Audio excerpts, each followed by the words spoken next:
Picture this. You're at the most exclusive wedding of the year, champagne flowing, when suddenly a pregnant woman takes the stage with her guitar. The billionaire groom's face goes white as he recognizes his ex-wife, the one he paid millions to disappear.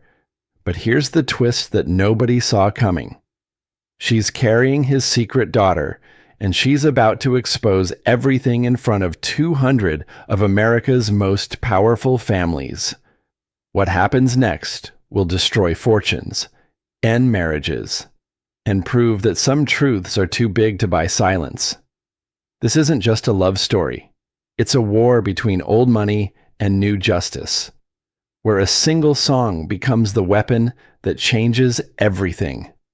The string quartet's melody died abruptly as Maya Rodriguez Chen stepped onto the small stage at the Martha's Vineyard estate.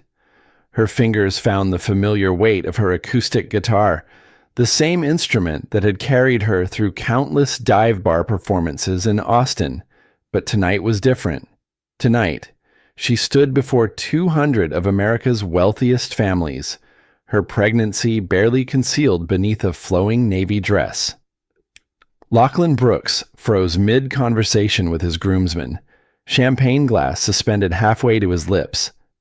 12 months had passed since he'd last seen those dark eyes, since he'd made the choice that had haunted his dreams. Maya looked ethereal under the amber spotlights, her long black hair braided over one shoulder, but it was the gentle curve of her belly that stole the breath from his lungs. His new wife, Victoria Sterling, squeezed his arm possessively. Her perfectly manicured nails dug slightly into his tuxedo sleeve as she whispered, "Surprise, darling. I thought you'd appreciate a blast from the past." The wedding guests, a sea of old money and new tech fortunes, murmured among themselves. They recognized drama when they saw it, and this promised to be spectacular. Maya's fingers moved across the guitar strings with practiced grace, finding the opening chords of a song Lachlan knew all too well. "This is a song about choices," Maya announced, her voice carrying clearly across the manicured lawn. "About the gardens we plant and the ones we leave to die." She began to sing, her voice a raw, velvety instrument that had once been his private sanctuary. The lyrics cut through the evening air like a blade, each word carefully chosen to tell their story without breaking her non-disclosure agreement. "You built your walls so high and wide, left love standing on the other side. Golden gates that lock me out, while your heart fills up with doubt." Lachlan's best man, his younger brother Tyler, stepped closer. "Jesus, Lach, is that really her after everything Dad made you do?" But Lachlan couldn't answer. He was paralyzed, watching the woman he'd convinced himself to forget, carrying what had to be his child. The math was undeniable. Their last night together, desperate and final, had been exactly 9 months ago. Victoria's smile never wavered, but her grip tightened. She'd orchestrated this moment perfectly, hiring Maya under the pretense of olive branches and healing. In reality, she'd wanted to parade Lachlan's past mistakes before their elite social circle, cementing her position as the appropriate choice. Maya's song reached its crescendo, her voice soaring over the silent crowd. But gardens grow in broken ground, and love makes its own sweet sound. You can't buy back what you threw away. Some prices we're born to pay. As the final notes faded, Maya's eyes met Lachlan's across the crowd. For a moment, the years dissolved. He saw the girl who'd sung him to sleep in their tiny Austin apartment, who'd believed in his dreams before they became nightmares of obligation and family pressure. "Thank you," Maya said simply, placing her hand protectively over her belly. "And congratulations to the happy couple." The applause was polite but uncertain. Guests exchanged glances, sensing undercurrents they didn't fully understand. But 3 people in that crowd knew exactly what they'd just witnessed, the first shot in a war that would reshape all their lives. As Maya gathered her guitar and stepped down from the stage, Lachlan made a choice that would change everything. He handed his champagne to Tyler and followed her. The Austin music scene pulsed with an energy that tech money couldn't buy. In a converted warehouse turned music venue called The Underground, Maya commanded a stage barely large enough for her guitar and microphone stand. Her voice filled the intimate space, weaving stories of struggle and hope that resonated with the diverse crowd of artists, students, and dreamers. Lachlan sat in the back corner, baseball cap pulled low, nursing a local craft beer that cost more than some people's hourly wage. He'd discovered Maya 3 months earlier during a rare break from board meetings and investor calls. Something about her authenticity had broken through his carefully constructed armor. She spotted him as her set ended, that familiar warmth spreading across her face. He'd become a regular, though she had no idea that the quiet guy who requested the same song every night was worth $900 million. Beer and bad poetry again, Maya asked as she joined him at his corner table, guitar case in hand. Your poetry isn't bad, Lachlan replied, that easy smile she loved spreading across his face. And the beer helps me pretend I'm not who I am during the day. Maya studied his profile in the dim lighting. She'd been falling for this mysterious stranger for weeks, drawn to his gentle humor and the way he really listened when she talked about her music. He'd told her he worked in tech, traveled for business, but kept the details vague. She respected his privacy, understanding the need for escape. Come back to my place, she said impulsively. I'll make terrible coffee and you can tell me what's really weighing on you tonight. Her apartment was a 3rd-floor walk-up in East Austin, the kind of neighborhood where artists could still afford rent, vintage furniture mixed with family photos and her grandmother's Mexican pottery. It was everything Lachlan's sterile penthouse wasn't warm, lived in, real. They made love that night with an intensity that surprised them both. Afterwards, as Maya traced patterns on his chest, Lachlan felt something he'd never experienced: complete peace. I have to travel again next week, he said softly. Board meetings in San Francisco. Board meetings, Maya raised an eyebrow. What kind of tech work do you do exactly? Lachlan hesitated. The moment of truth always came eventually. I run a company, Brooks Technologies. Maybe you've heard of it. Maya sat up abruptly. Brooks Technologies wasn't just any company. It was one of the fastest growing AI firms in the country, valued at billions. And Lachlan Brooks wasn't just an employee. You're that Brooks, she whispered. The billionaire tech guy. I've seen you on magazine covers. I wanted to tell you sooner, but I liked being just Lachlan with you. Not the CEO, not the heir to a tech empire, just me. Maya pulled a sheet around herself, suddenly feeling exposed. Why are you here, Lachlan? Slumming it with the struggling artists. Is this some kind of rich guy adventure? No, he said fiercely, reaching for her hands. Maya, what we have is the most real thing in my life. Everything else is expectations and obligations and playing a role. With you, I can breathe. She wanted to believe him. The tenderness in his voice, the vulnerability she saw when he thought she wasn't looking. But doubt crept in like morning fog. Your family, your business partners, they're going to love a broke Latina singer, right? Lachlan's silence was answer enough. 3 weeks later, James Brooks arrived in Austin unannounced. Lachlan found him waiting in the hotel bar of the Four Seasons, a Scotch neat and a manila folder positioned precisely on the table. Son, James said without preamble, we need to talk. The folder contained photographs Lachlan and Maya at dinner, walking hand in hand, entering her apartment building. Professional surveillance photos that made their private moments feel sordid. She's lovely, James continued, his tone suggesting the opposite, but completely inappropriate. The board is nervous about this acquisition deal with Sterling Industries. Optics matter. Victoria Sterling is the right choice for your position. I don't love Victoria, Lachlan said quietly. Love is a luxury we can't afford right now. This merger will make Brooks Technologies a global powerhouse. Your personal life cannot jeopardize that legacy. James slid a second document across the table. Standard non-disclosure agreement. Generous settlement. She'll be comfortable for life. Just quietly. Lachlan stared at the papers, feeling the weight of generations of family expectation. The company his grandfather had built. The thousands of employees depending on them. The legacy he'd been groomed since childhood to protect. And if I refuse, then Tyler will inherit everything instead. Your brother isn't ready for that responsibility, but I'll have no choice.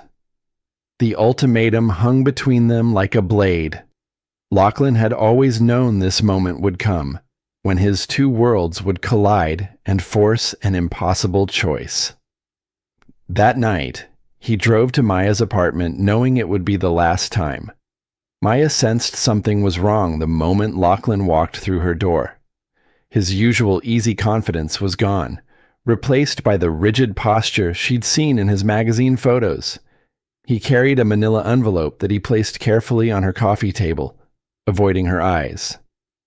We need to talk, he said, and Maya's heart began to race. That sounds ominous. She tried to keep her voice light, but fear was already creeping in. Is this about your family? Did they find out about us? Lachlan sat heavily on her second-hand couch, the same spot where they'd shared lazy Sunday mornings and whispered dreams about the future. Now it felt like foreign territory. Maya, what we've had these past few months, it's been incredible, but I have responsibilities, obligations that I can't ignore anymore. Stop talking like a press release and tell me what's really going on, Maya demanded, moving to face him directly. He finally met her eyes, and she saw something that chilled her resignation. The company is in the middle of a crucial merger. My personal life has become a liability. The board, my father, they're all united on this. On what exactly? I'm getting engaged to Victoria Sterling next month. It's a strategic alliance that will secure both companies' futures. The words hit Maya like physical blows. She sank into the armchair across from him, struggling to process what she was hearing. A strategic alliance, she repeated slowly. Is that corporate speak for arranged marriage? It's more complicated than that. Is it because it sounds pretty simple to me? Your family decided I'm not good enough, so you're trading me in for someone more appropriate. Lachlan flinched at her accuracy. That's not how I see it. Then how do you see it? Explain to me how the man who told me he loved me 3 nights ago is now sitting in my living room explaining why he's marrying someone else. Because I have to choose between what I want and what's right for everyone else, Lachlan said, his voice breaking slightly. My employees, my family, the legacy my grandfather built, I can't be selfish. Maya laughed bitterly. Selfish? You think love is selfish. I think love isn't enough sometimes. The envelope sat between them like an accusation. Maya stared at it, understanding beginning to dawn. Let me guess. That's my consolation prize. It's a settlement agreement, enough money so you'll never have to worry about finances again. You can focus on your music, maybe cut an album, tour internationally. In exchange for pretending this never happened, there's a non-disclosure clause. Yes, standard in these situations. These situations, Maya repeated. How many struggling artists have you paid off? Lachlan. It's not like that, and you know it. Maya stood abruptly, pacing to the window that overlooked the eclectic Austin neighborhood she loved. Street musicians were setting up on the corner, preparing for another night of chasing dreams that might never come true. What if I say no? What if I refuse to sign your papers and disappear quietly? Then I'll still marry Victoria. But you'll have made this harder for everyone, including yourself. Harder for everyone, or harder for you to live with yourself. The question hung in the air unanswered. Maya turned back to study the man she thought she knew. In the space of 15 minutes, he'd become a stranger. I need you to leave, she said quietly. Maya, please. Let me explain how this can work. We can still see each other sometimes. When I'm in Austin, you'll be taken care of. I promise. Get out, she said more firmly. Get out right now before I do something we'll both regret. Lachlan stood slowly, recognizing the finality in her voice. The agreement is generous, Maya.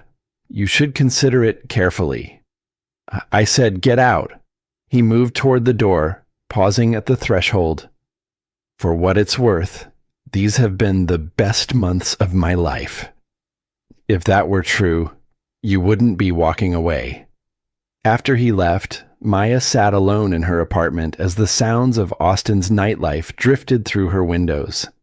The envelope remained on her coffee table, unopened, containing enough money to change her life forever.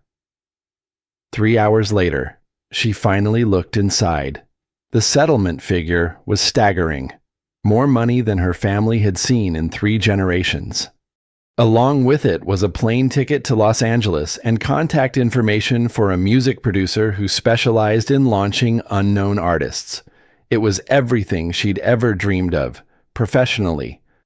All she had to do was sign away the best love she'd ever known and promise to never speak of it again. As dawn broke over Austin, Maya made her decision. She signed the papers, took the money, and began planning her escape from Texas. But she didn't take the plane ticket to Los Angeles. Instead, she bought a used car and drove north to Portland, Oregon, where nobody knew her story. She didn't know yet that she was carrying the most important secret of all. 3 months after leaving Austin, Maya discovered she was pregnant in the cramped bathroom of a Portland coffee shop. She stared at the positive test, her hands shaking as the implications crashed over her. The timing was unmistakable. Their last night together, desperate and passionate, had created a life neither of them had planned. She sat in her used Honda Civic in the coffee shop parking lot, rain drumming steadily on the windshield as she tried to process this new reality. Portland had been her refuge, a city where she could reinvent herself away from the memories of Austin and Lachlan. She'd used part of his settlement money to put a down payment on a small house in southeast Portland, something she'd never imagined being able to afford. The remaining money sat largely untouched in her savings account. It felt tainted. Blood money for her silence. She'd been supporting herself by teaching guitar lessons to neighborhood kids and playing weekend gigs at local venues, slowly building a new life from the ground up. Now everything had changed again. Her phone buzzed with a text from her mother. Sarah Chen. Mija, how are you settling in? The house looks beautiful in the photos. Sarah had immigrated from El Salvador 30 years ago, working 3 jobs to support Maya's education and music lessons. She'd sacrificed everything to give her daughter opportunities she'd never had. Maya had never told her the full truth about why she'd left Austin so suddenly, only that a relationship had ended and she needed a fresh start. How could she explain that she was carrying the child of one of America's wealthiest men? A man who'd paid her to disappear, Maya drove home to the craftsman-style bungalow that had become her sanctuary. The previous owner had been an elderly woman who'd left behind a small garden plot in the backyard. Maya had been slowly teaching herself to garden, finding peace in the simple act of nurturing plants from seeds. That afternoon, she sat in her kitchen with a cup of chamomile tea, staring at the positive pregnancy test. She thought about Lachlan, probably in some boardroom in San Francisco, completely unaware that his life was about to become infinitely more complicated. The non-disclosure agreement she'd signed was specific about contact. She was forbidden from reaching out to him about anything related to their relationship, but did pregnancy count as part of their relationship, or something entirely new? Her laptop sat open on the kitchen table, and almost without thinking, she found herself researching Lachlan's engagement to Victoria Sterling. The announcement had been made 2 weeks ago, complete with professional photos of the happy couple at some charity gala. Victoria was beautiful in the way that money and breeding produced, with perfect teeth and a law degree from Harvard. They looked like they belonged together. Maya had to admit, two successful people from the same rarefied world, their union making perfect sense on paper. Victoria Sterling wasn't just appropriate, she was ideal. Maya closed the laptop, decision crystallizing in her mind. She would raise this child alone. Lachlan had made his choice when he'd walked away with those papers. She wouldn't be the complication that destroyed his carefully planned future. Over the following months, Maya threw herself into building a community in Portland. She volunteered at a nonprofit that provided music therapy for at-risk youth. She started a small monthly open mic night at a local bookstore. Slowly, she found her place in the city's vibrant art scene. Her pregnancy progressed smoothly, though she was careful to avoid any coverage of Lachlan's wedding preparations. She chose to learn the baby's gender and was delighted to discover she was carrying a daughter. In quiet moments, she would place her hands on her growing belly and whisper promises about the life they would build together. As her due date approached, Maya had a revelation that changed everything. She was organizing her small home office when she found the business card Victoria Sterling had given her years earlier at a tech conference in Austin. Maya had forgotten about their brief meeting, but Victoria clearly hadn't. The phone call that would change everything came on a rainy Tuesday evening in March. Maya was 8 months pregnant, struggling to reach something on a high shelf in her kitchen, when her phone rang. "Is this Maya Rodriguez Chen?" The voice was crisp, professional, unmistakably familiar. "This is Maya. This is Victoria Sterling. I believe we met briefly in Austin a few years ago. I'm calling with an unusual request, but I hope you'll hear me out." Maya sank into a kitchen chair, her heart racing. "I'm listening. Lachlan and I are getting married next month on Martha's Vineyard. It's going to be a small, intimate ceremony with family and close friends. I know this might sound strange, but I'd like to hire you to perform." The silence stretched between them as Maya processed the request. "I'm sorry. Lachlan has mentioned you as a talented musician from his time in Austin. I thought it would be a beautiful gesture to have you perform at our wedding. Consider it an olive branch, a way to honor the past while celebrating the future." Maya's hand instinctively moved to her belly. Victoria's tone was warm and seemingly sincere, but something felt off about the timing and the request itself. "That's very generous, but I'm not sure it would be appropriate." "Oh, but I insist. The fee would be substantial, and I think it would mean a great deal to Lachlan to have you there. Sometimes the best way to move forward is to make peace with the past." The offer was tempting for reasons Maya couldn't fully articulate. Part of her was curious about seeing Lachlan again, wondering if the feelings that had devastated her when he left had truly faded. Another part of her wanted to see this Victoria Sterling in person, to understand what Lachlan had chosen over their love. But the largest part of her was tired of hiding. "I'll need to think about it," Maya said finally. "Of course. I'll have my assistant send you the details. Maya, I really hope you'll say yes. I think it could be healing for everyone involved." After hanging up, Maya sat in her quiet kitchen as the baby kicked restlessly beneath her ribs. She realized that Victoria Sterling had just handed her an opportunity she'd never expected the chance to tell her story on her own terms. 3 days later, Maya called back and accepted the invitation. The weeks leading up to the wedding passed in a blur of careful planning and mounting anxiety. Maya found herself experiencing a strange duality, simultaneously excited and terrified about seeing Lachlan again. Her daughter seemed to sense her mother's emotional turmoil, becoming more active as the wedding date approached. Victoria's assistant, a efficiently polite woman named Jennifer, handled all the logistics. The fee offered was indeed substantial, enough to secure Maya's financial future for years. More importantly, it gave her the resources to open the community music venue she'd been dreaming about. "Everything is arranged," Jennifer explained during their final phone conversation. "A car will pick you up at your hotel at 4 p.m. You'll perform one song during the cocktail reception, something acoustic and romantic. The bride specifically requested that you choose something meaningful." Maya had spent days agonizing over song selection. She'd written dozens of pieces since leaving Austin, but most were too obviously about Lachlan or too raw for a wedding celebration. Finally, she'd settled on a new composition called Growing Season, ostensibly about gardens and growth, but layered with deeper meaning about love and loss. The flight to Boston was Maya's first time traveling while pregnant, and she spent the 3-hour journey alternating between excitement and nausea. She'd packed carefully, choosing a flowing navy dress that accommodated her 8-month belly while remaining elegant enough for the occasion.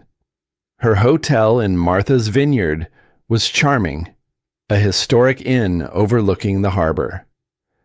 As she unpacked her guitar and prepared for the evening ahead, Maya caught herself wondering what Lachlan would think when he saw her.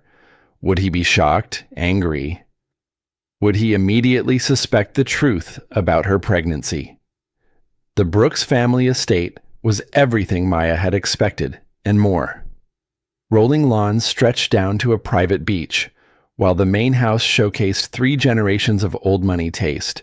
White tents dotted the property, connected by paths lined with luminaries and seasonal flowers. As her car pulled up to the guest entrance, Maya saw the wedding party posing for photos near a rose garden. Lachlan stood tall in his perfectly tailored tuxedo, his dark hair slightly longer than she remembered. He was laughing at something his brother Tyler had said, the same genuine smile that had first attracted her in Austin. Beside him, Victoria Sterling was radiant in a way that seemed to generate its own light. Her wedding dress was a masterpiece of understated elegance, and she carried herself with the confidence of someone who'd never doubted her place in the world. Maya was escorted to a small staging area behind the main reception tent, where she had a few minutes to prepare. Her hands shook slightly as she tuned her guitar, and the baby responded to her nervous energy with a series of strong kicks. "You're going to meet your father tonight," she whispered to her belly, "but he doesn't know you exist yet." The cocktail hour was in full swing when Maya made her way to the small performance stage. The guest list read like a who's who of American wealth and power. Tech moguls mingled with old money families, while political figures and celebrities completed the glittering assembly. Maya spotted Lachlan's father, James Brooks, holding court near the bar. He was exactly as she'd imagined from Lachlan's descriptions, imposing, silver-haired, with the kind of presence that commanded attention. His eyes were sharp and calculating as they surveyed the crowd, clearly more focused on business networking than wedding celebration. Tyler Brooks stood nearby, and Maya was struck by how much he resembled his brother. But where Lachlan carried himself with the weight of responsibility, Tyler seemed lighter, more genuinely engaged with the people around him. As Maya stepped onto the stage, the ambient conversation gradually quieted. She adjusted the microphone and looked out over the crowd, her eyes instinctively seeking Lachlan. When their gazes met across the tent, time seemed to suspend itself. She saw shock register in his expression, followed quickly by confusion and something that might have been pain. His champagne glass remained frozen halfway to his lips as he processed her presence. Victoria, standing beside him in her bridal radiance, watched the interaction with interest that seemed too intense for casual observation. Her smile never wavered, but her grip on Lachlan's arm tightened noticeably.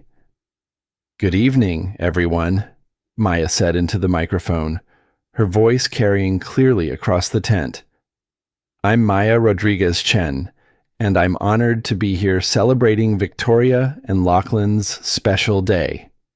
She settled her guitar more comfortably across her lap, her belly creating a natural rest for the instrument.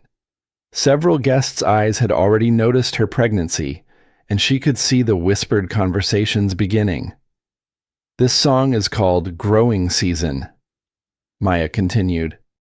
"It's about the things we plant, the choices we make, and the unexpected ways that life finds a way to flourish." As she began to play, Maya felt a strange calm descend over her. This was what she did best, what had always been her truth.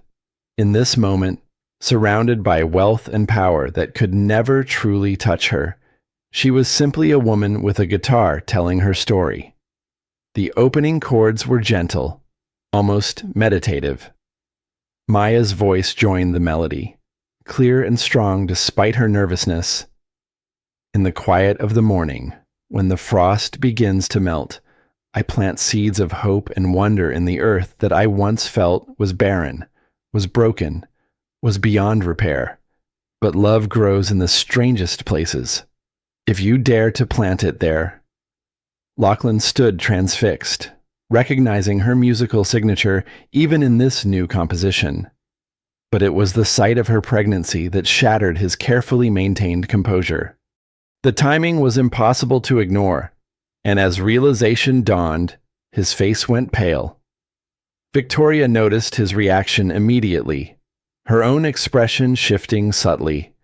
This wasn't the reunion scene she'd orchestrated in her mind. The pregnant ex-girlfriend wasn't supposed to have this kind of power, this commanding presence that drew every eye in the tent. As Maya's song built toward its chorus, she made a decision that would change everything.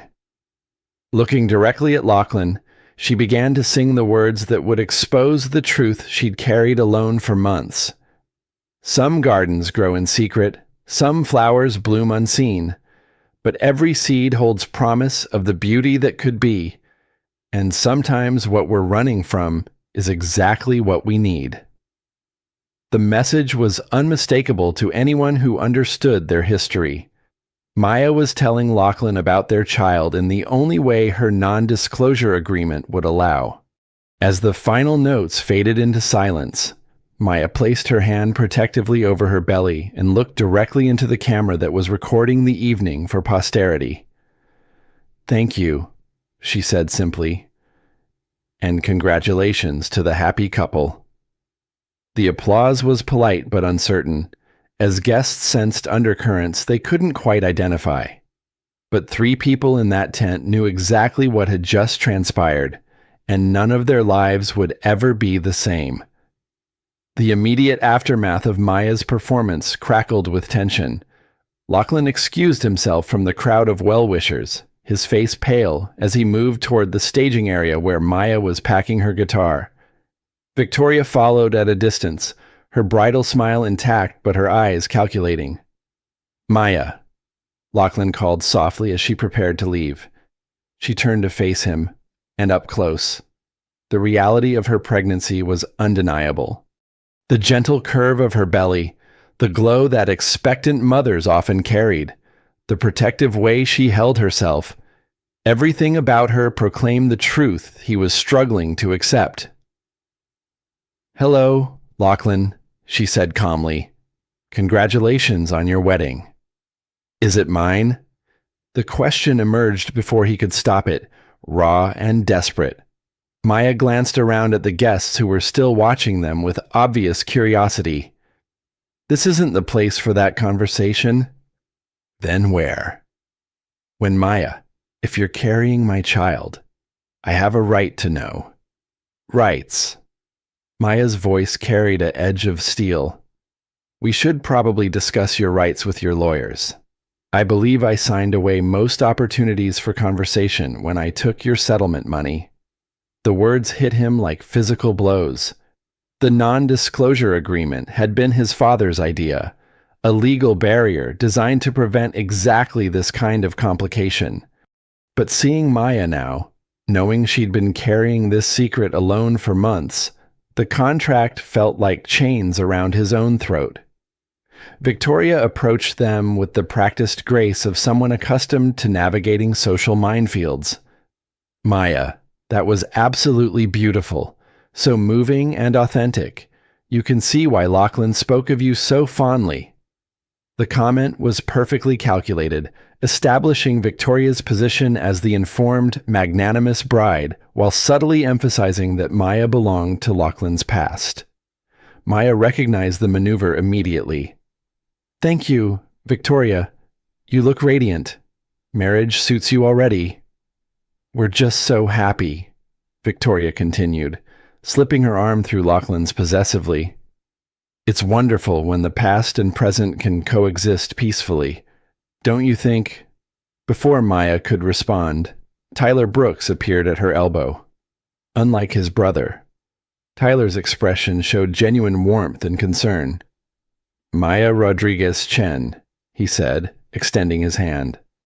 I'm Tyler, Lachlan's brother. I've heard a lot about your music. All good things, I hope, Maya replied, grateful for his easy manner. Definitely. Listen, would you like to sit down? You look like you could use some air. Tyler's kindness was a stark contrast to the tension radiating from Lachlan and Victoria. Maya allowed him to guide her to a quiet table away from the main crowd, though she could feel Lachlan's eyes tracking their movement.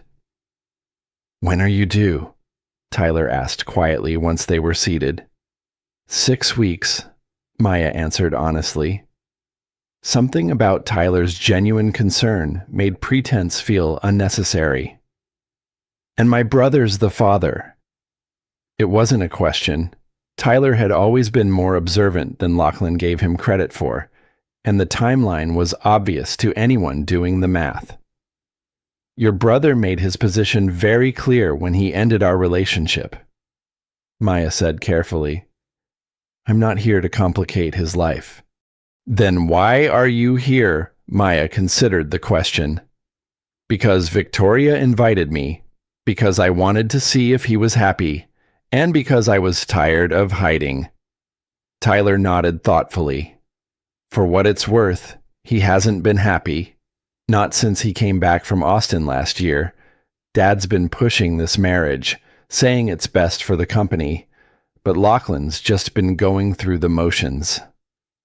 That's not my concern anymore, Maya said, though her heart ached at the confirmation of what she'd suspected. Isn't it you're carrying his child? Before Maya could respond, James Brooks materialized beside their table. Up close, he was even more intimidating than she'd imagined, his steel-gray eyes assessing her with the cold calculation of a predator. Miss Rodriguez Chen, he said, his voice carrying the authority of someone accustomed to absolute obedience. I believe we need to have a conversation. I don't believe we do, Maya replied, standing slowly despite her bulk. I've fulfilled my obligation here. I performed as requested, and now I'm leaving. I'm afraid it's not that simple. Your little performance has created quite a stir among our guests. People are asking questions. Then perhaps you should have considered that before your daughter-in-law invited me to sing at her wedding. James's eyes flicked to Victoria, who was still standing with Lachlan near the stage. Something passed across his features, a flicker of understanding that suggested he was reassessing the evening's events. Nevertheless, we need to discuss how to handle this situation moving forward. I assume you're prepared to be reasonable. Reasonable, according to whom? Maya asked. I've honored every aspect of the agreement I signed. I haven't contacted your son. I haven't spoken publicly about our relationship. And I certainly haven't made any demands regarding my pregnancy. Your pregnancy being the operative concern. If you're carrying my son's child, that changes everything. Maya felt the baby kick sharply, as if responding to the tension in her voice. The only thing that's changed is that you know about it now. My daughter and I will be fine without your family's involvement. Daughter. James's voice sharpened with interest. Maya realized she'd revealed more than she'd intended. The knowledge that Lachlan would have a daughter, a potential heir, clearly carried weight in James's calculating mind. This conversation is over, Maya said firmly. Tyler, thank you for your kindness. Please give Lachlan and Victoria my best wishes for their marriage. She gathered her guitar case and began walking toward the exit, her dignity intact despite the emotional turmoil churning inside her. But she'd only made it halfway to the parking area when Lachlan caught up with her. Maya, please wait. She turned to face him one last time. This man who'd been the love of her life and her greatest heartbreak.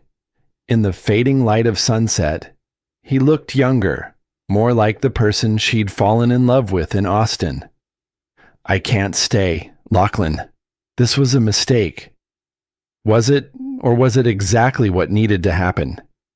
His voice carried a note of desperation she'd never heard before. I've made so many wrong choices, but seeing you tonight, knowing about the baby, it's like waking up from a nightmare I didn't realize I was having. It's too late for regrets. Is it, Maya? I know I have no right to ask anything of you, but please, don't disappear again. Let me be part of this. Let me try to make things right. For a moment, Maya wavered, the vulnerability in his voice, the pain in his eyes, the memory of the man she'd loved with her whole heart. But then she thought about Victoria in her perfect wedding dress, about the calculated invitation that had brought her here, about the cold assessment in James Brooks's eyes. Making things right isn't about what you want anymore, Lachlan. It's about what's best for my daughter, and I don't think your world is the place for either of us. She walked away then, leaving him standing alone in the parking lot as the sounds of his wedding reception continued in the distance. But as her car pulled away from the estate, Maya caught a glimpse of him in her rearview mirror, still watching her go. Neither of them knew that their brief conversation had been overheard by Victoria Sterling Brooks, who was already planning her next move. Maya's flight back to Portland the next morning felt like an escape from an alternate reality. The wedding reception had continued long into the night, but she'd retreated to her hotel room, emotionally exhausted by the encounter with Lachlan and his family. Her daughter had been restless all night, as if responding to her mother's turbulent emotions. During the layover in Boston, Maya's phone buzzed with a notification that made her blood run cold. Someone had posted video footage of her performance at the wedding on social media, and it was spreading rapidly. The caption read, "Pregnant ex-girlfriend crashes billionaire's wedding with cryptic song."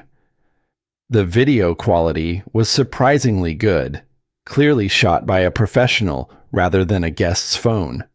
Maya realized with growing horror that this had been planned. Victoria hadn't just invited her to perform, she'd orchestrated a public humiliation designed to go viral. By the time Maya landed in Portland, Brooks' wedding was trending on multiple platforms. Entertainment blogs were already dissecting her performance, speculating about the baby's paternity, and digging into her past relationship with Lachlan. Her phone had dozens of missed calls from numbers she didn't recognize. Maya turned off her phone and took a taxi home, grateful for the privacy of her small house. But as they pulled into her neighborhood, she noticed unfamiliar cars parked on her street and people with cameras gathered near her front door. Keep driving, she told the taxi driver. Take me to the back alley. Maya slipped into her house through the back gate, her heart racing. The sanctuary she'd built in Portland was already being invaded by a media circus she'd never anticipated. Through her front windows, she could see reporters and photographers camped on her lawn. Her phone rang continuously until she finally answered a call from an unknown local number. Ms. Rodriguez Chen, this is Sarah Mitchell from Channel 8 News. We'd love to get your side of the story about your relationship with Lachlan Brooks and the baby you're carrying. No comment, Maya said tersely, hanging up immediately. The next call was from her mother. Misha, what is happening? Mrs. Garcia next door called me about seeing you on the television. Are you okay? Maya sank into her kitchen chair, overwhelmed by the scope of what was happening. Mama, I'm fine. It's complicated, but I'm safe. Is it true what they're saying about the baby? The question hung in the air. Maya had never told her mother about Lachlan, only that she'd ended a relationship and moved to Portland for a fresh start. Now her secret was exploding across the internet. Yes, Mama, it's true. Why didn't you tell me? Mija, why are you going through this alone? Because I thought I could handle it alone. Because I didn't want his money or his family's complications. I just wanted to raise my daughter in peace. Sarah Chen's voice carried the strength that had sustained her through decades of struggle. Well, you're not alone anymore. I'm flying to Portland tomorrow. Mama, you don't need to. Yes, I do. You're my daughter, and my granddaughter needs protection. These rich people, they think they can control everything with their money and their lawyers, but family is stronger than money. After hanging up, Maya sat in her darkening kitchen as camera flashes continued to illuminate her front windows. She placed her hands on her belly, feeling her daughter's movements as the baby seemed to respond to the chaos surrounding them. Her laptop chimed with an email notification. The sender was listed as victoriasterlingbrooks@gmail.com. Maya hesitated before opening it, but curiosity won out. Dear Maya, the message began. I hope you made it home safely. I wanted to reach out personally to apologize for any distress caused by the media attention following your beautiful performance at our wedding. Unfortunately, one of our guests posted footage without our permission, and the situation has spiraled beyond our control. I'm writing to offer our assistance in managing this difficult situation. Lachlan's family has extensive experience dealing with media scrutiny, and we'd be happy to provide security services and legal support to help protect your privacy during this challenging time. I also wanted to discuss a more long-term solution that might benefit everyone involved. Perhaps we could arrange a private meeting to explore options that would ensure your daughter's welfare while respecting everyone's need for privacy. Please consider our offer carefully. I believe we can find a mutually beneficial arrangement. Warmly, Victoria Sterling Brooks. Maya read the email twice, her lawyer's instincts recognizing the careful language designed to sound helpful while clearly containing threats. Victoria was offering protection from a media circus that she had almost certainly orchestrated herself. Before Maya could formulate a response, her doorbell rang insistently. She peered through the peephole to see Tyler Brooks standing on her front porch, ignoring the shouted questions from the gathered reporters. Against her better judgment, Maya opened the door quickly, pulling Tyler inside before slamming it shut again. "What are you doing here?" she asked. "Trying to help," Tyler said, looking genuinely distressed. "Maya, this media circus isn't random. Victoria planned this. She hired the videographer who shot your performance, and her assistant leaked the footage. Why are you telling me this? Because my brother is destroying himself with guilt, and because what Victoria did is unconscionable. She used you and your baby as weapons in some twisted power game. Tyler ran his hands through his hair, a gesture so similar to Lachlan's that it made Maya's heart ache. Lachlan doesn't know yet. He's still in Martha's vineyard, dealing with wedding guests and trying to process everything that happened. But when he finds out Victoria orchestrated this, it won't matter, Maya said wearily. He made his choice a year ago. He chose his company and his family's approval over our relationship. Nothing's changed. Everything's changed. You're having his daughter. A daughter he walked away from before he even knew she existed. Tyler was quiet for a moment, studying Maya's face in the dim light of her living room. Can I tell you something about my brother? Something he probably never shared with you. Maya nodded reluctantly. When Lachlan was 12 and I was 8, our mother died in a car accident. Dad was devastated, but instead of grieving, he threw himself into building the company. He told Lachlan that emotions were weaknesses that could destroy everything our grandfather had built. Tyler moved to the window, careful to stay out of sight of the cameras outside. Lachlan internalized that message completely. Every decision he's made since then has been about protecting the family legacy, even when it meant sacrificing his own happiness. What Victoria did to you, it's going to shatter something in him that's been broken for 20 years. And you think that means he'll suddenly prioritize love over duty? I think it means he's about to remember who he used to be before our father convinced him that caring about people was a liability. Maya felt her daughter kick forcefully, as if the baby was responding to the emotional intensity of the conversation. She winced slightly, and Tyler noticed immediately. Are you okay? Should I call someone? I'm fine. She's just very active today. All this stress isn't good for either of us. Tyler's expression softened as he looked at Maya's belly. A daughter. Lachlan's going to have a daughter. She's my daughter, Maya corrected firmly. Lachlan gave up any claim to her when he paid me to disappear. Did he or did a scared man make the worst decision of his life because he was raised to believe that love was a luxury he couldn't afford? Before Maya could answer, her phone rang with a call from an unknown number. She declined it, but it rang again immediately. Don't answer that, Tyler said quickly. Listen, I know you have no reason to trust any of us, but I'm asking you to give Lachlan a chance to make this right. He's flying back to Portland tomorrow. To do what? Offer me more money to stay quiet. To fight for you, maybe for the first time in his life, to choose love over everything else.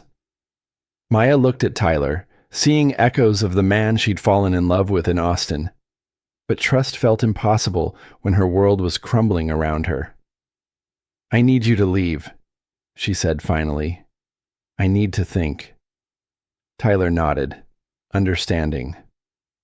My number's in your phone now. If you need anything at all, please call me. And Maya, whatever happens between you and Lachlan, that little girl is going to have an uncle who loves her already.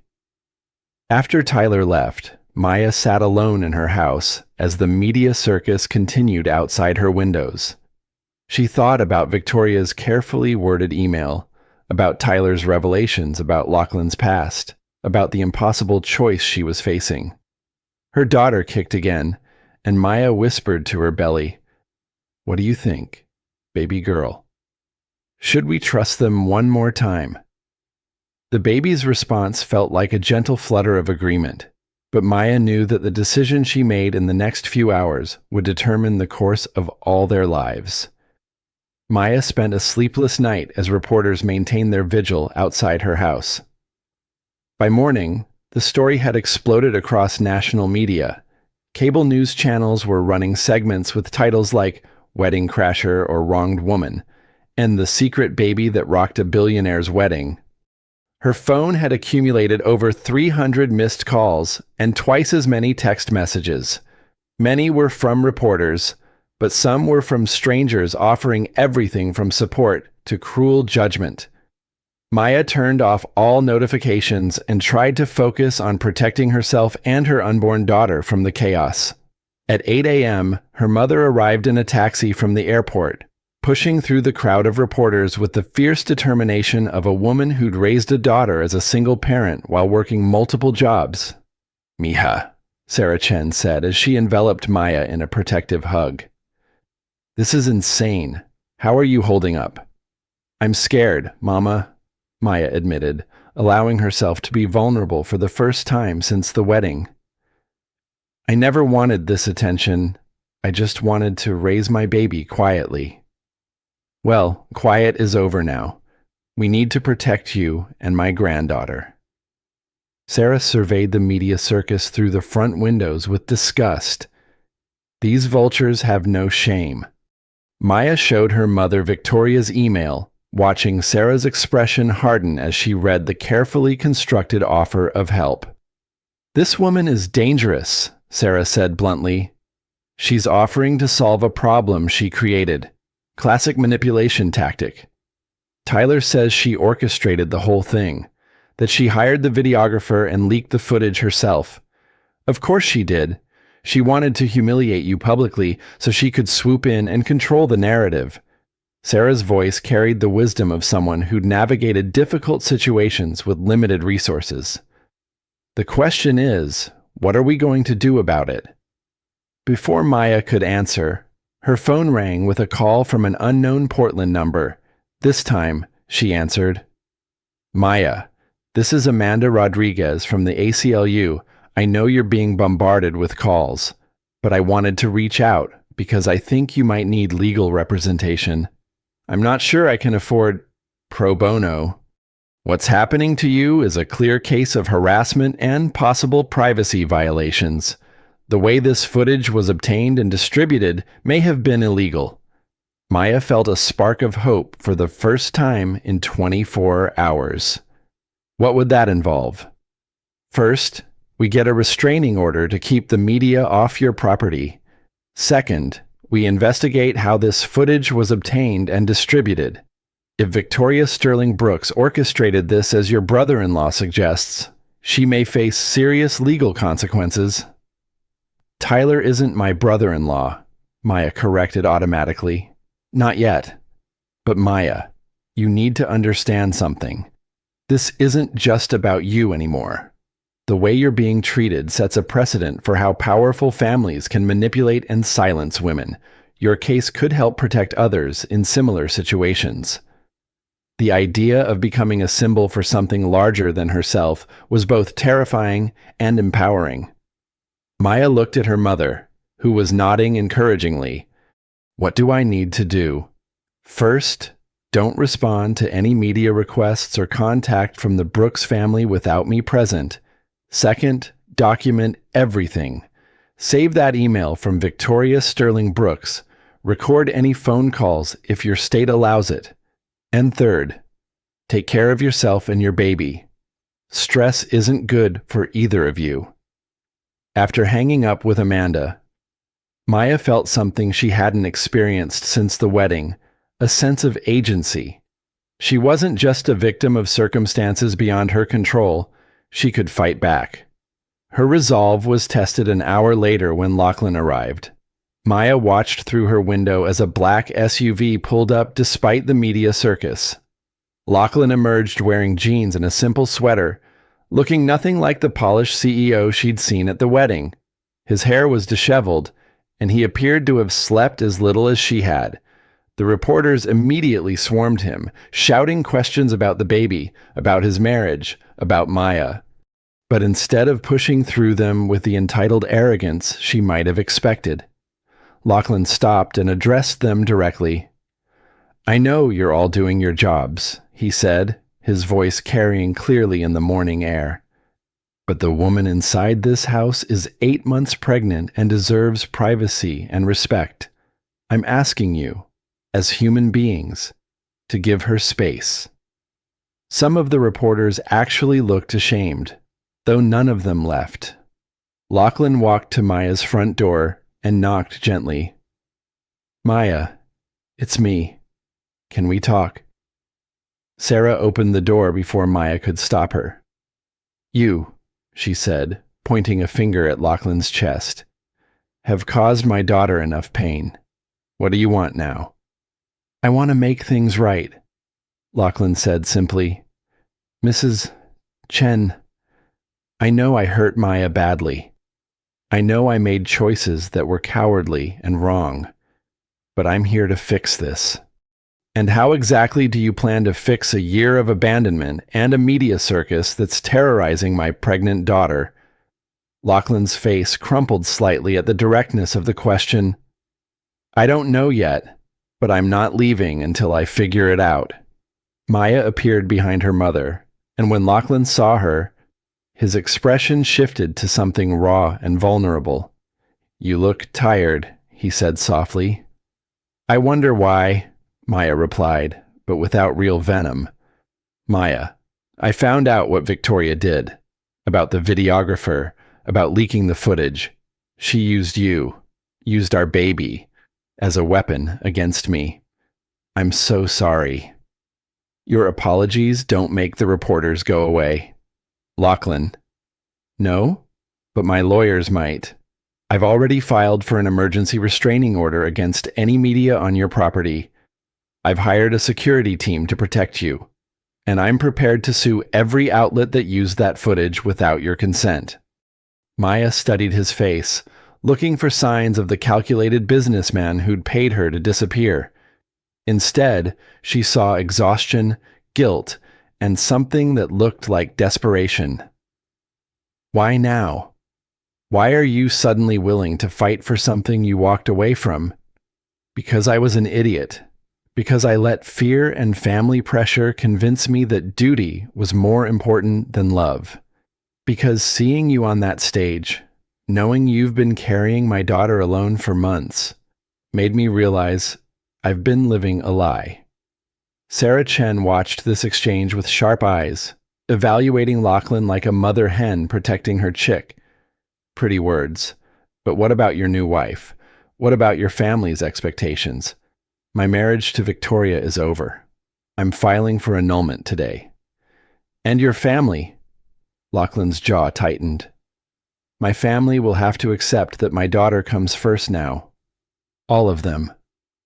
Maya felt her baby kick sharply, as if responding to the emotional intensity of the moment. She winced, and both Lachlan and her mother immediately moved toward her with concern. "I'm okay," she said quickly. "She's just very active today." Lachlan's voice was barely a whisper. "We're having a daughter." The wonder and joy in his expression was unmistakable. For a moment, the walls Maya had built around her heart cracked slightly. "I'm having a daughter," she corrected. "You made it clear that you weren't interested in being part of this family." "That was the biggest mistake of my life. Maya, please, let me try to earn a place in her life. In your life." Before Maya could respond, another contraction-like pain shot through her abdomen, stronger than the previous ones. She gripped the doorframe, breathing heavily. "That's not normal," Sarah said immediately. "Mija, how long have you been having pains?" "Since last night," Maya admitted. "But they're not regular. It's probably just stress." "We're going to the hospital," Lachlan said firmly. "Right now." "You don't get to make medical decisions for me," Maya protested. But another wave of pain cut off her words. "Fine, I'm taking you to the hospital," Sarah declared. "And if he wants to follow us, that's his choice." As they prepared to leave through the back entrance to avoid the media, Maya caught Lachlan's eye. In that moment, she saw not the billionaire CEO or the dutiful son, but the man she'd fallen in love with in Austin. The man who'd once promised to love her forever before the world convinced him otherwise. "This doesn't change anything between us," she told him as they headed for the car. "I know," he replied, "but let me be there for this. Let me be there for her birth." Maya nodded reluctantly, not trusting herself to speak. As they drove toward the hospital with Lachlan following behind them, she realized that her carefully constructed new life was about to change forever. Whether that change would bring healing or more heartbreak remained to be seen. The hospital became a sanctuary from the media chaos, with security guards preventing reporters from entering the maternity ward. Maya's contractions had intensified during the drive, and the medical team confirmed she was in early labor, likely triggered by stress. 6 weeks early isn't unusual, Dr. Martinez explained as Maya settled into the labor and delivery room. Your baby's vital signs look good, and she's measuring well for her gestational age. We'll monitor you both closely. Lachlan had followed them to the hospital, but remained in the waiting area, unsure of his welcome. Sarah sat beside Maya's bed, holding her daughter's hand as they waited for labor to progress. "Mama," Maya said during a quiet moment between contractions, "I need to tell you everything about Lachlan, about why I really left Austin." Sarah listened without judgment as Maya explained the depth of her relationship with Lachlan, the pressure from his family, and the painful choice he'd made to end their marriage for a strategic alliance. By the time Maya finished, tears were running down both women's faces. "Mia, why didn't you tell me I could have helped you through this?" "Because I was ashamed, because I thought I could handle everything alone, because I didn't want you to know I'd fallen in love with someone who saw me as disposable." "You are not disposable," Sarah said fiercely. "You are worth more than all their money and connections. Your daughter is lucky to have you as a mother." A knock on the door interrupted them. Tyler Brooks peered in hesitantly, carrying a large bouquet of flowers and looking genuinely concerned. "I'm sorry to intrude," he said. "I just wanted to check on you and see if you needed anything." "Where's your brother?" Maya asked, pacing in the hallway like an expectant father in a 1950s movie. "He's terrified you won't let him in the room." Maya considered this. Despite everything that had happened, despite the year of silence and the media circus, she found she wanted Lachlan present for their daughter's birth. Some experiences transcended anger and hurt. "Can you ask him to come in?" "But Tyler, I need you to understand something. This doesn't mean I forgive him or that we're reconciling. I just think he should meet his daughter when she's born." Tyler nodded solemnly. "I'll get him." When Lachlan entered the room, he looked terrified and awed in equal measure. He approached Maya's bedside cautiously, as if afraid he might be asked to leave at any moment. "How are you feeling?" he asked softly. "Like I'm about to have a baby 6 weeks early because your wife decided to turn my private life into entertainment," Maya replied honestly. Lachlan winced. "Ex-wife. I filed the annulment papers this morning, and Maya, I'm going to make sure Victoria faces consequences for what she did. That's not your job anymore. I have a lawyer now." "Good. You should have the best legal representation money can buy." "I have the ACLU. They're representing me pro bono because they believe what happened to me was a civil rights violation." The implication hung in the air. Maya wasn't just fighting for herself. She was taking a stand against the kind of manipulation and harassment that powerful families routinely used against vulnerable women. Another contraction gripped Maya, stronger than the previous ones. Lachlan instinctively reached for her hand, then stopped himself. "It's okay," Maya said breathlessly. "You can hold my hand." His fingers intertwined with hers, warm and steady. For a moment, the past year dissolved, and they were just two people bringing their child into the world together. Labor progressed quickly after that. Maya's daughter arrived just after midnight, tiny but healthy, with a strong cry that filled the delivery room. "Doctor." Martinez placed the baby on Maya's chest, and the world narrowed to this perfect, impossible moment. "She's beautiful," Lachlan whispered, tears streaming down his face. "She's absolutely perfect." The baby had Maya's dark hair and delicate features, but Lachlan's strong chin and long fingers. She was unmistakably theirs, a living symbol of the love they'd shared and lost. "What's her name?" the nurse asked, preparing the birth certificate paperwork. Maya looked at her daughter, then at Lachlan. They'd never discussed names, never planned for this moment together. But suddenly, she knew. "Elena," Maya said. "Elena Rose Rodriguez Chen." "Elena," Lachlan repeated softly. "It's perfect." As the medical team completed their examinations and prepared to move Maya to a recovery room, reality began to reassert itself. Elena was healthy and beautiful, but the circumstances of her birth remained complicated. "Lachlan," Maya said as the nurses settled Elena in her bassinet, "we need to talk about what happens next." "I know, Maya, I know I have no right to ask for anything, but please don't shut me out of her life. Let me be her father." Being a father isn't about genetics or money. It's about showing up every day, making sacrifices, putting her needs before your own comfort or convenience. "I understand that." "Do you? Because a year ago, you chose your family's approval over our relationship. What happens when your board of directors decides that having a child with a working-class Latina woman is bad for the company image?" Lachlan was quiet for a long moment, studying his sleeping daughter. When he spoke, his voice carried a conviction Maya had never heard before.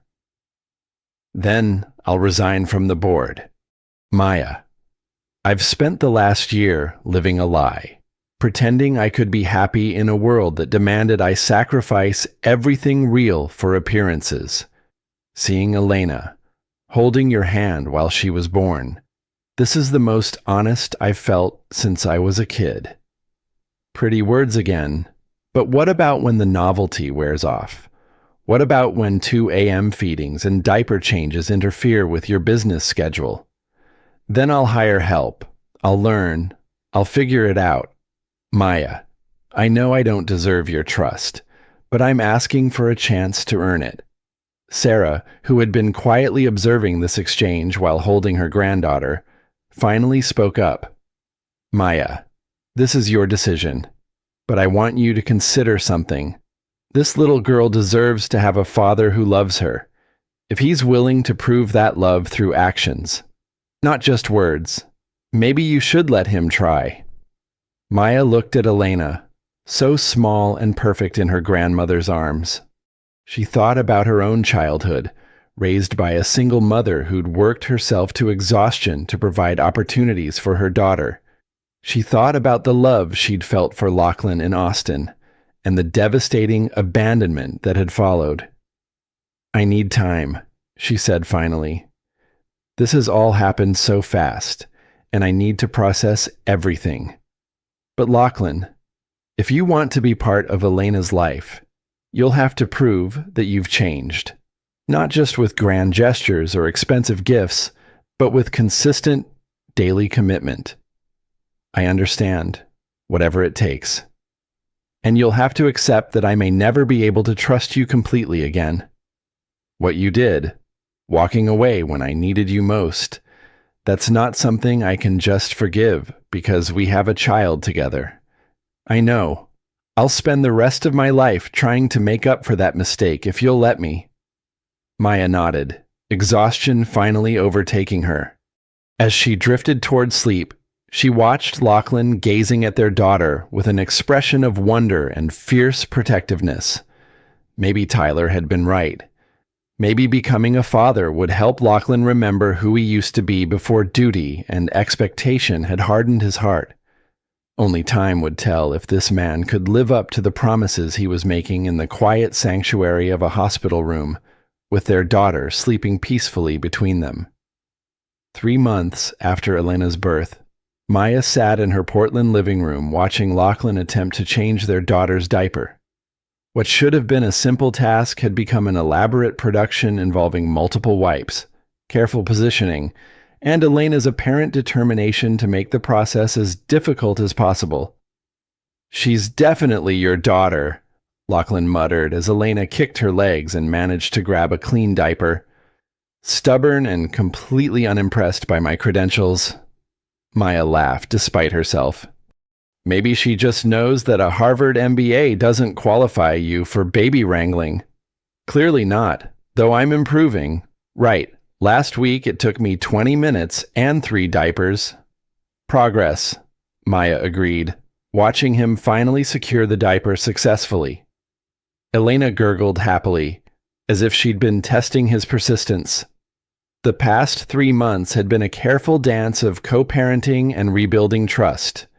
True to his word, Lachlan had resigned from the Brooks Technologies board, instead starting a smaller, ethically focused tech company that allowed him more flexibility. He'd bought a modest house 6 blocks from Maya's, close enough to be present, but far enough to respect her space. He showed up every morning at 7 a.m. to help with Elena's feeding and to spend time with his daughter before Maya started her day. He took night shifts twice a week, learning to navigate midnight feedings and colicky crying jags. Most importantly, he'd proven that his commitment to being Elena's father wasn't dependent on reconciling with Maya. The media attention had eventually died down, especially after Victoria Sterling Brooks faced federal charges for corporate espionage. It turned out that her marriage to Lachlan had been part of a larger scheme to gain access to Brooks Technologies' proprietary information for a competing firm. The revelation had vindicated Maya's instincts about the calculated nature of Victoria's invitation. "Maya," Sarah called from the kitchen, where she was preparing Elena's evening bottle. She'd moved to Portland temporarily to help with the baby and had fallen in love with the city's vibrant art scene. "Tyler's here." Tyler had become Elena's devoted uncle, arriving most Sunday afternoons with inappropriate gifts and endless patience for infant entertainment. Today, he carried a shopping bag that undoubtedly contained more baby clothes than Elena could wear in a month. "How's my favorite niece?" he asked, scooping Elena from Lachlan's arms. Elena responded with the kind of delighted gurgle she reserved for people who completely spoiled her. "She's your only niece," Maya pointed out, "which makes her even more special. Besides, someone needs to counteract her father's tendency toward responsible gift-giving." Lachlan rolled his eyes. "Last week, you bought her a stuffed animal that's bigger than she is." "She'll grow into it. Character building." As Maya watched the easy interaction between the brothers and their obvious adoration of Elena, she felt something she'd thought was lost forever, the possibility of belonging to a family.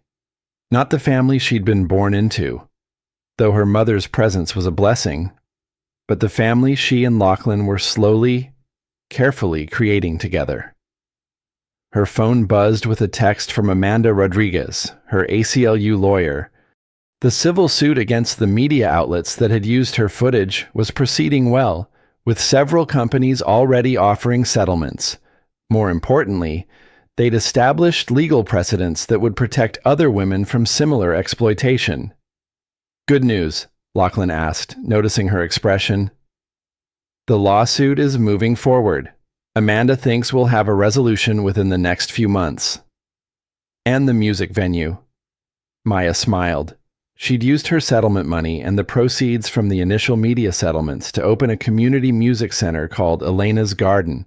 It provided music therapy, lessons for underprivileged kids, and performance space for emerging artists. The name honored both her daughter and the song that had brought them all together.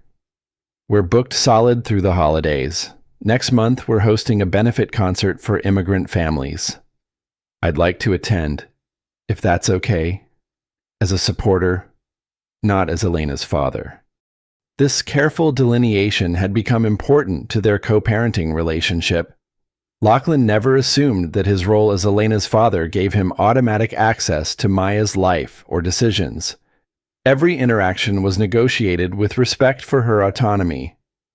"You're welcome," Maya said, "but you'll have to sit with the regular audience.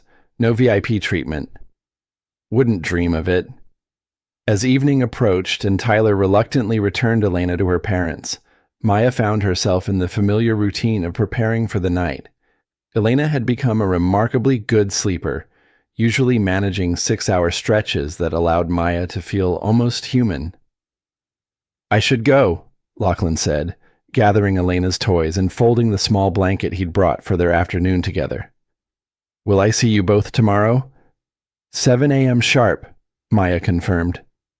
"And Lachlan, thank you for today, for every day, for proving that you meant what you said in the hospital. Thank you for giving me the chance." After he left, Maya sat alone with Elena in the quiet of her living room. Her daughter was awake, but content, making the soft cooing sounds that never failed to melt Maya's heart. Through the window, she could see Lachlan's silhouette as he walked home, his pace unhurried despite the Oregon drizzle that had begun to fall. "What do you think, baby girl?" Maya whispered to Elena. "Is your daddy going to stick around this time?" Elena's response was to grasp Maya's finger with surprising strength, her dark eyes serious and alert. In that moment, Maya felt a certainty she'd been afraid to acknowledge. Lachlan had changed. Not completely, not without struggle, but fundamentally. The man who showed up every morning to help with diaper changes and bottle feedings wasn't the same person who'd walked away in Austin. He was learning to choose love over duty, presence over prestige.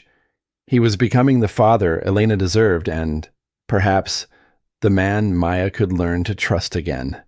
6 months later, on Elena's first birthday, Maya would look around her backyard at the gathered friends and chosen family celebrating their daughter's milestone. Lachlan would be there, of course, documenting every moment with the dedication of a man who'd learned never to take precious things for granted. Tyler would be organizing an elaborate game that was far too sophisticated for a 1-year-old. Sarah would be holding court with Maya's musician friends, sharing stories of her daughter's talent and determination. It wouldn't be the family Maya had imagined a year earlier, but it would be real and loving and built on the foundation of hard-won trust. Elena would be the center of it all, a little girl who would grow up knowing that love, when it was genuine and fought for, could overcome the most devastating betrayals. But that was still in the future. Tonight, Maya simply held her daughter close and allowed herself to hope that the garden she'd been planting, seed by careful seed, was finally beginning to bloom. If this story moved you, hit that like button. It helps more people discover these powerful tales of love and redemption. Drop a comment sharing your thoughts. Could you forgive a betrayal this deep? Would you give someone a second chance after they chose money over love? And don't forget to subscribe for more incredible stories that prove love can conquer even the most impossible odds. Your support means everything.